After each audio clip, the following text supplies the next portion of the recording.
We would kick off the digital roundtable with a kind of a short statement from everyone about the kind of insights of the future of asset management, how you see the future of asset management personally, and what's maybe the most important thing for you and your companies for the future of the asset management industry. Sure. So as you can imagine, as a top 10 global asset manager, we believe that the future of the asset management business is that the big will get bigger. That is the scale business, and it's just a question of how you grow, but not a question of whether you will grow.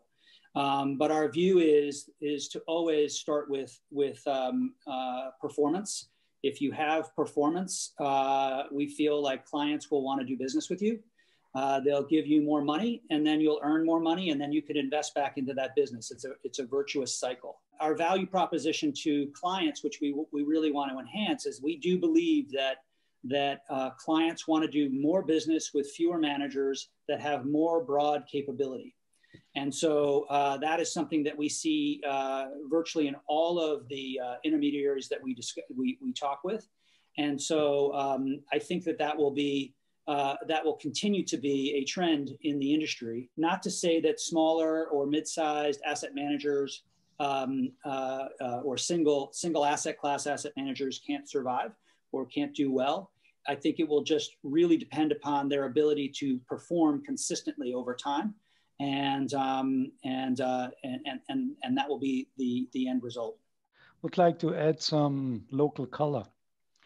I think when it comes to the financial industry, Europe has a lot to learn from the US, particularly in asset management, and especially here in Germany. The reason I'm saying that is the United States asset management has its own identity. It's a very large industry. You have huge players who originated from their expertise in asset management. Asset management is all they do, like BlackRock. In Germany, it's a little different. You have very large players. You have Allianz Global Investors, you have Deka, you have Union Investment.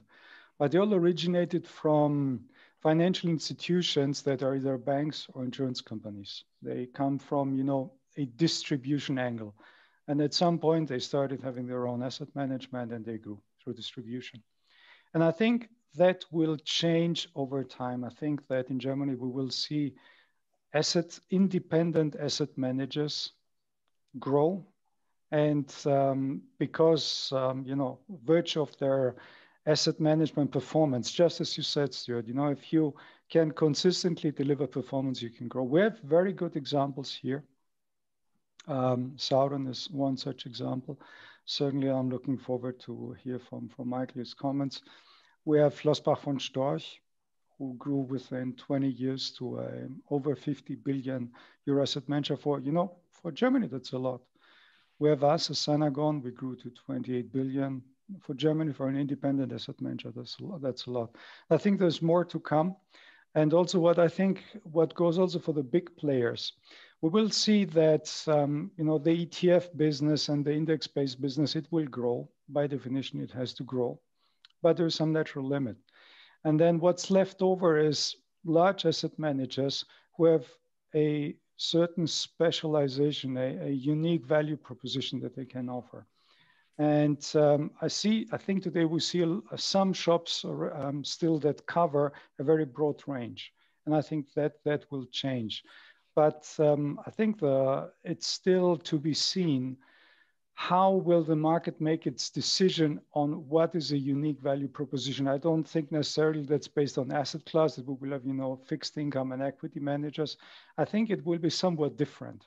Maybe it's based on factors, maybe it's based on an understanding of risk, alternative managers or managers that, offer factor frameworks. But I think we will see more specialization as a large chunk of money is going towards very low fee index tracking business. What I would like to say is that probably performance is going to be the driving engine, as always, in asset management or investment for the coming years. But my belief is that this last year has shown us that client proximity and the way we are engaging with clients is going to be a very important item going forward.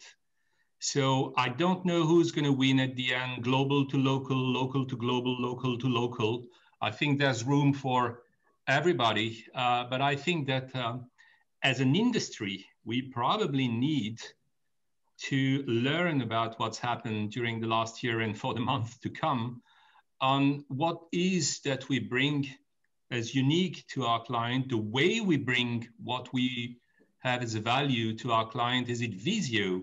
Is it in writing? Is it shaking hands? Is it bringing content in a different way?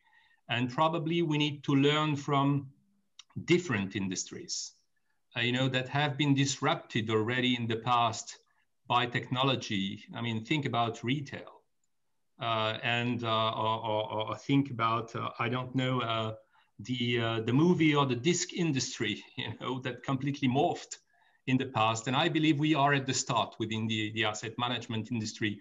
We used to be very much product pusher. And my view is that we need to be much more client-centric. I know that everybody talk about it, but there's the talk and there's how to do it. So I think that's probably one thing that is going to be changing the face of our industry coming forward. And the second one is probably technology. Technology is going to be changing a lot of what we're doing. And finally, I would have an optimistic comment for Europe as a continental European who has worked in the US for years and has worked in the UK for years.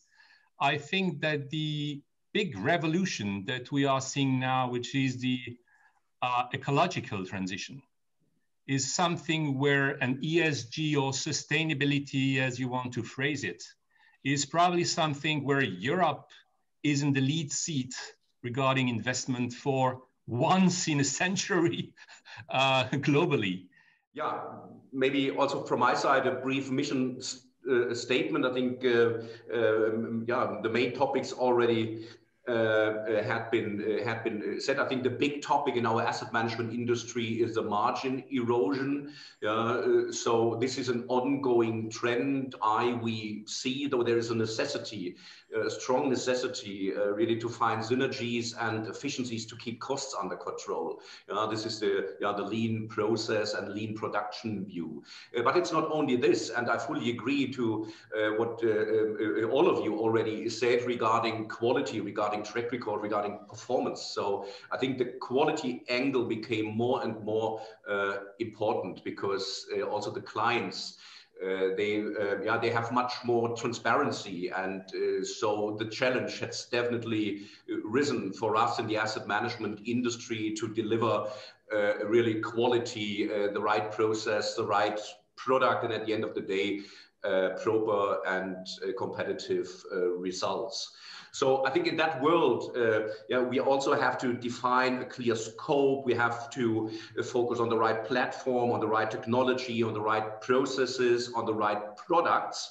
And I think there's a strong necessity that we have to focus on our core competencies. And I fully agree what Stuart at the beginning said, that the big ones will get bigger.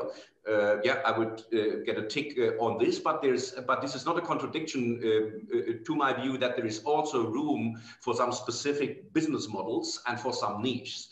And this is what I meant with defining the right focus and the right scope. So I think this is a mega challenge to fight against this margin erosion. And from a quality standpoint, maybe one of my home turf topics, I think it's a strong necessity to have really a competitive value-adding investment process in place. And the good story for the asset management industry is in the light of, how should I say, shrinking expected returns forward-looking. So there's a shift, a downshift in the with regards to the capital market assumptions across the whole field of asset classes. active management is getting more and more important. And this, I think, is a positive story for the whole asset management industry. So we see a lot of agreement here, and maybe I bring a little bit of a spice into it by disagreeing on some point, or maybe shifting the focus a little bit. Yeah, Stuart, I think you're right in terms of saying the bigger become bigger. What we are seeing really is a market divided in two parts. The first part, I think, is the bigger become bigger because of distribution power. And I think this is kind of, this is very important. I think there's another part in the market, we say they become bigger because of performance. Typically, size and performance do correlate negatively. I know you probably don't hear this, you'd like to hear it, but that's our experience. Asset management still is people's business. It's still more art than science. And you can't just scale it up. And if we meet managers who have a great, have done a great job, and they're just swamped with money, then typically the investment process doesn't really work as well as in the past. And so in terms of scale, I'm totally with you, but this relates to distribution power, I would say, to access to clients, and not so much to performance. So we see a market divided in two. So the big become bigger for distribution. And then there is this niche market where you see smaller asset managers having a niche, having some kind of edge and a good investment process, and then convincing clients because of performance. And they don't have the power to have a big distribution. And this is, I think this is the market. And in the middle of the market, where you don't have any good performance and don't have the good access to clients, I think this will come under pressure. This is a sandwich situation. And I think going forward in general, I think the industry, at least in Germany, still has to show its value added to clients. I think that's a very big challenge. We have seen a lot of products in the past which disappointed clients, which were overpromising and underperforming. And I think there has been in Germany, at least, it has evolved a kind of a skepticism regarding asset management. And does a bank or a financial institution really provide value added to me personally?